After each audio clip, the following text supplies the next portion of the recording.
But అది మీకు minus అవుతుంది ఎప్పుడైనా? అంటే కాస్టింగ్ కి ఇప్పుడు ఈ ఫాలోవర్స్ మేనేజ్ చేయాలి, మెయింటైన్ చేయాలి, ఈ రోజు ఏదో ఒక పోస్ట్ పెట్టాలి, ఇలా అనిపించింది ఎప్పుడైనా? లేదు లేదు అలా ఏం అనిపించదు. అంటే ఇనీషియల్గా ఉండేది, అరే ఇది మెయింటైన్ చేయాలి. ఫర్ ఆల్మోస్ట్ ఇన్స్టాగ్రామ్ వచ్చిన ఇనీషియల్ స్టేజ్లో ఒక 2-3 ఇయర్స్ నేను రాలా. Okay. I was very hesitant. అసలు ఇన్స్టాగ్రామ్ కొంచెం I was in Facebook. Facebook was more trending ఆ టైంలో. Instagram is just about pictures and వీడియోసే కదా, రాయడానికి ఏం ఉండదు. ఇట్స్ ఓన్లీ, అది కూడా ఇంతే ఉంటుంది, బాక్స్ లిమిటేషన్స్ ఉంటాయి. So I was very hesitant. దానివల్ల నేను కొంచెం ఫాలోయింగ్ విషయంలో వెనకబడ్డా ఇనిషియల్ డేస్లో. నేను ఎప్పుడో 2-3 ఇయర్స్ తర్వాత వచ్చా అదంతా అయిపోయినాక. So but then I realized its importance and తప్పదు, ఇంకా చేయాలి వచ్చి, you need to market your self.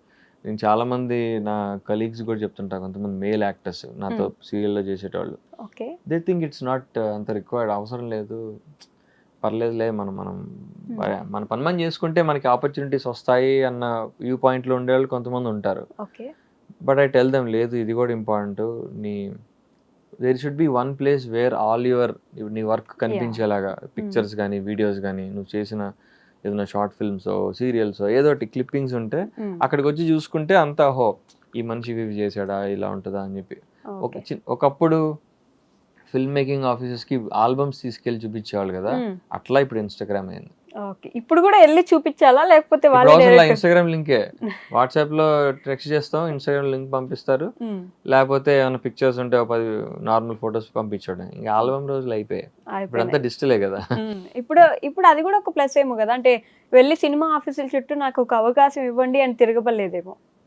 తిరగక్కర్లా, as an album పట్టుకుని తిరగక్కర్లేదు, కానీ మెయింటైన్ చేయాలి, కమ్యూనికేషన్ మెయింటైన్ చేయాలి. సమ్ పీపుల్ డూ ఎక్స్పెక్ట్ వచ్చి కలవడం, అది I think that will definitely help. But again కొంతమంది ఎందుకు వీడు రోజు వస్తున్నాడు అన్న, అలా ఇసుకిస్తున్నాడు అని కూడా అనుకోవచ్చు. సో అది కొంచెం బ్యాలెన్స్ మెయింటైన్ చేయాలి. నేను అసలు అలా ఆఫీస్కి వెళ్ళి తిరగను నేను. ఆ విషయంలో నేను వెనకబడ్డానేమో అని ఫీల్ అవుతుంటా అప్పుడప్పుడు. బట్ ఏంటంటే టెక్స్ట్ చేస్తా వాట్సాప్లో కానీ ఇన్స్టాగ్రామ్లో కానీ, ఆ కమ్యూనికేషన్ మెయింటైన్ చేస్తుంటా. బట్ చాలా మంది నాకు చెప్పడంటే, లేదు ఆఫీస్కి వెళ్ళి కలవాలి, పర్సనల్గా మీట్ అవ్వాలి, ర్యాపో మెయింటైన్ చేయాలంటారు. అది అవ్వదు కదా అంత ఈజీగా, నాకు ఇబ్బంది పెట్టినట్టు అనిపిస్తుంది వాళ్ళని. వాళ్ళ టైంని కిల్ చేయడం, ఎందుకు వచ్చాడు అని అనుకున్నారు.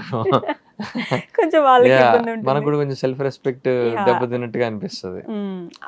వాళ్ళ మైండ్ లో వచ్చేది కూడా మనకి రాకూడదు. ఓకే. సో మొత్తానికి మా టీవీకి మీకు అవినాభావ సంబంధం ఏర్పడ్డట్టుందిగా బిగ్ బాస్ తర్వాత. బాగా ఇంకా సీరియల్స్ కూడా ఆఫర్స్ ఇచ్చేస్తున్నారు. అవునవును, మా టీవీతోనే కనెక్టెడ్ ఉన్నారు అప్పటి నుంచి ఇప్పుడు దాకా. That is true. Bigg Boss ముందర కూడా నాకు చాలా ఆఫర్స్ వచ్చాయి మా టీవీ నుంచి serials. Almost top 6-7 serials reject చేశాయి ఇప్పటిదాకా. అవునా? అంటే ఒక పేరు చెప్పగలరా? 6-7 దీనికి ముందర గుండె నిండా గుడిగంటలు వచ్చింది. గుండె నిండా గుడిగంటలు, yes, విష్ణు చేస్తున్నాడు, అది వచ్చింది, అది చేయకూడదు అనుకున్నా. స్నేక్ ది ఏదో ఉంటది, పృథ్వీ చేశాడు, పాముది. ఓకే, పేరు గుర్తురా. మా టీవీ అది కూడా. వాసంతి తోటి వచ్చింది, అవును వాళ్ళిద్దరు ఇష్టపడ్డారు, అది కూడా ఫస్ట్ ఆఫర్ చేశారు, అది చేయలే. అంత ముందు కళ్యాణ వైభోగం, శశిరేఖ పరిణయం, అది కూడా వచ్చింది. సేమ్ మా ఇప్పుడు నేను చేసే ప్రొడక్షన్ హౌస్ కి ప్రజా ప్రభాకర్ గారిని ఆ సీరియల్ కి ఆ టైంలో EP or something, EP or writing, ఆయనకు మొన్న నేనే చూపించా ఫేస్బుక్ లో, సార్ మీరు నన్ను ఆల్మోస్ట్ 8 years క్రితం ఆ ప్రాజెక్ట్కి అడిగారు అని చెప్పి, మీరే కదా అడిగింది అని అంటే, అవునా రాజా ఇదంటే ఒకసారి చెక్ చేయండి మీ ఫేస్బుక్ అన్న.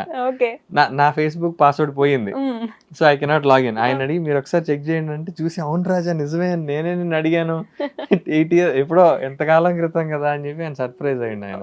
ఓకే, శశిరేఖ గుండె నిండా గుడి గంటలు లీడ్ క్యారెక్టర్. లీడ్ అదే విష్ణు క్యారెక్టర్, అది కూడా వద్దనుకున్నా. ఎందుకంటే ఆ టైంలో నేను ఒక మూవీ చేస్తున్నా, బాబు బుల్షిట్ గా అని చెప్పేసి. అప్పుడు అదే సీరియల్స్కి వద్దామని ఉద్దేశం లేదు. అండ్ ఐ వాజ్ హెసిటెంట్, 50-50 ఉండే ఆ క్యారెక్టర్ మనకి వర్కౌట్ అవుతుందా లేదా అని చెప్పి. But when I heard devas character, అప్పుడు అనిపించింది okay this is apt for me అని. అంటే బాలు రోల్ కంటే కూడా ఐ ఫెల్ట్ నేను దేవా రోల్ ఇంకా బెటర్ నాకు ప్లే చేయడానికి. This wide range of emotions, అంటే ఫస్ట్ ఫుల్ నెగిటివ్ ఉంటాడు, అగ్రెషన్ ఉంటుంది, తర్వాత ఇప్పుడు కొంచెం కొంచెం లవర్ కొంచెం, బాయ్, yeah. సాఫ్ట్ అవ్వడం, ఎమోషనల్ అవ్వడం, కామెడీ ఉంటుంది. ఇదంతా Ah, మీకు so- సూట్ అవుతుంది అనిపించింది. అంటే ఇట్ హ్యాస్ అంటే more than Balu I felt దీనికి ఇంకా ఎక్కువ రేంజ్ ఉంది అనిపించింది character okay. Wise. So So, you choose yeah, I chose that. But Bigg Boss దాని తర్వాత ఇది బీబీ జోడి కూడా చేశాడు డాన్స్ షో కూడా. అవును, Yeah, yeah. మీరు డాన్స్ అసలు Yeah. మేము బిగ్ బాస్ లో ఉన్నప్పుడు ఎక్స్పెక్ట్ చేయలేదు అది. Ah, బయటకు వచ్చాక Yeah. ఆ బీబీ జోడితో సర్ప్రైజ్ ఇచ్చారు. yeah. ఆ తర్వాత మళ్ళీ ఇప్పుడు ఇది.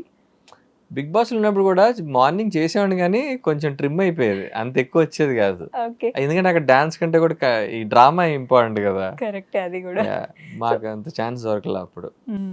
బిగ్ బాస్ ఏమైనా చేంజ్ చేసిందంటారా? ఈ ఆల్మోస్ట్ ఒక 4 years 3 years అయింది 3 కదా? years అయినట్టు. 3 years అయింది. ఏమైనా చేంజ్ చేసిందా మీ లైఫ్ ని? ఇప్పుడు చేంజ్ చేయడం వల్లే కదా ఇవన్నీ నువ్వు ఉంటే వచ్చాయి. నా బిగ్ జత. బాస్ చేయడం వల్లే బేబీ జోడీ చేసా, బేబీ జోడీ వల్లే నువ్వు ఉంటే నా జతగా. All this happen because of Bigg Boss big only. Boss. But ఈ మధ్య మంచి నెగటివ్ పబ్లిసిటీ అవుతున్నట్టుంది కదా, బిగ్ బాస్ కి వెళ్ళొస్తే ఇంకా వాళ్ళకి ఫ్యూచర్ ఉండదు. అది రాంగ్ నన్ను అడిగితే. అంటే నేను ఇందాక మీకు చెప్పినట్టుగా 2 రకాల మనుషులు ఉంటారు. Yeah. బిగ్ బాస్ నుంచి ఫేమ్ వచ్చింది, వీడికి రీచ్ ఉంది, ఆర్ ఆ అమ్మాయికి రీచ్ ఉంది అని అవకాశాలు వచ్చే ఆపర్చునిటీస్ ఉంటాయి, Yeah. రానివి కూడా ఉంటాయి. ఓకే. కాకపోతే ఆ మనిషి ఎవరైతే ఉన్నారో ఆ మనిషికి క్యాపబిలిటీస్ ఉండాలి. ఫస్ట్ యాక్టింగ్ రావాలి, స్క్రీన్ ప్రెజెన్స్ ఉండాలి, ఆ రోల్కి సూట్ అవ్వాలి, ఇన్ని రకాలు ఉంటాయి. చాలా పర్మిటేషన్స్ చూస్తారు, ఉంటాయి. అవును. అంటే ఇప్పుడు అది వర్కౌట్ అవ్వడానికి అవ్వకపోవడానికి చాలా కారణాలు ఉంటాయి. ఓకే. అది అంటే మనకి సూట్ అయ్యే పనులు చేయాలి ఎప్పుడైనా. ఇప్పుడు నేను వెళ్ళి ఒక 20 మందిని కొట్టేస్తుంటే ఎవరు యాక్సెప్ట్ చేయరు. అవును. మనకి ఏంటి, ఇప్పుడు మనం ఎలా ఉన్నాం, మన లుక్ ఏంటి, మన రేంజ్ ఏంటి, దాన్ని బట్టి ప్రాజెక్ట్ చూస్ చేసుకుంటూ వెళ్ళాలి మనం. బట్ దానికి అగ్రిమెంట్ ఉండడం వల్ల ఇంకెక్కడ చేయలేకపోయాము అని కూడా చాలా మంది చెప్తున్నారు ఈ మధ్య. అది ఇంకా అది అంటే బేసిక్గా 1 year ఉంటుంది అగ్రిమెంట్. కాకపోతే ఆ 1 yearలో స్టార్ మావాడు మీకు కావాల్సిన షోలు అవన్నీ ఇస్తాడు, పేమెంట్స్ ఇస్తాడు. అది కూడా టీవీ వరకే agreement. They can do OTT movies చేసుకోవచ్చు, ఆ ప్రాబ్లం ఏం లేదు. టీవీ వరకే, వేరే ఛానల్స్కి వెళ్ళి చేయకూడదు. ఓకే, అది కూడా 1 year 1 year మాత్రమే. అండ్ బిగ్ బాస్ వల్ల చాలా రీచ్ వస్తుంది. ఇప్పుడు కొత్తగా ఇప్పుడు అస్సలు ఎవరు తెలియదు వాళ్ళకి, అసలు ఈ మనిషి ఎవరు, పేరేంటి, ఎట్లా ఉంటాడు అన్నీ తెలిసిపోతాయి కదా. ఆ రకంగా ప్లస్ ఆర్ ఫేడ్ అవుట్ అయిపోయిన స్టార్స్ ఉన్నారు, వాళ్ళకి ఏంటి, it's fresh news, like 2.0 second innings లాగా. సో 2 రకాలుగానే అది మంచి అవకాశం. అది దాన్ని మనం సరిగా ఉపయోగించుకోవాలి. అది ఉపయోగించుకునే వాళ్ళు ఖచ్చితంగా ప్లస్ అవుతుంది. కొన్ని సంవత్సరాలు బానే ఉంటుంది, మళ్ళీ ఫేడ్ అవుట్ అయిపోతారేమో. You have to keep doing work కదా. నువ్వు కామ్గా నేను ఎప్పుడో 3 ఏళ్ల క్రితం బిగ్ బాస్ చేశాను ఇంకా బిగ్ బాస్ అంటే కుదరదు కదా. ప్రతి సంవత్సరం బిగ్ బాస్ నుంచి కొత్త వాళ్ళు వచ్చేస్తూ ఉంటారు. సో ప్రతి ఇయర్ నువ్వు ఏదో వర్క్ చేసుకుంటా, నీ క్యాపబిలిటీస్ ఏంటి, నిన్ను అప్గ్రేడ్ చేసుకుంటూ, కొత్త ప్రాజెక్ట్ చేసుకుంటూ, వర్క్ చేసుకుంటుంటేనే జనాలకి రీచ్లో ఉంటావు. ఇప్పుడు నేనున్నాను బిగ్ బాస్ రోజు బీబీ జోడీలో కనిపించా, నా డాన్స్ స్కిల్స్ తెలిసాయి, దాంతో పాటు యాక్టింగ్ కూడా చేసి చూపించాం మా స్కిట్స్లో, పర్ఫార్మెన్స్లో. ఓన్లీ డాన్సే కాకుండా ఎమోషన్స్ ఇవి కూడా ఇంక్లూడ్ చేసి అలా ఒక యాక్టింగ్ క్యాపబిలిటీ కూడా చూపించుకున్నాం. దాని నుంచి నాకు ఈ సీరియల్స్ ఇవి ఆపర్చునిటీస్ వచ్చాయి. మూవీ కూడా చేసా, బాహుబలి చెట్టు అని. So you have to keep working at it, అంతే చేసుకుంటూ వెళ్ళాలి మనం. ఇప్పుడు నా బిగ్ బాస్ వాళ్ళకనే కాదు, సినిమా ఇండస్ట్రీలో ఉండేవాళ్ళు కూడా ఎప్పుడో సంవత్సరం క్రితం చేసిన సినిమా అంటే ఆగదు కదా, చేస్తూనే ఉండాలి కదా. ఎవ్రీ ఇయర్ కొత్త వర్క్ వదులుతూనే ఉండాలి, అప్పుడే జనాల రీచ్లో ఉంటాం మనం.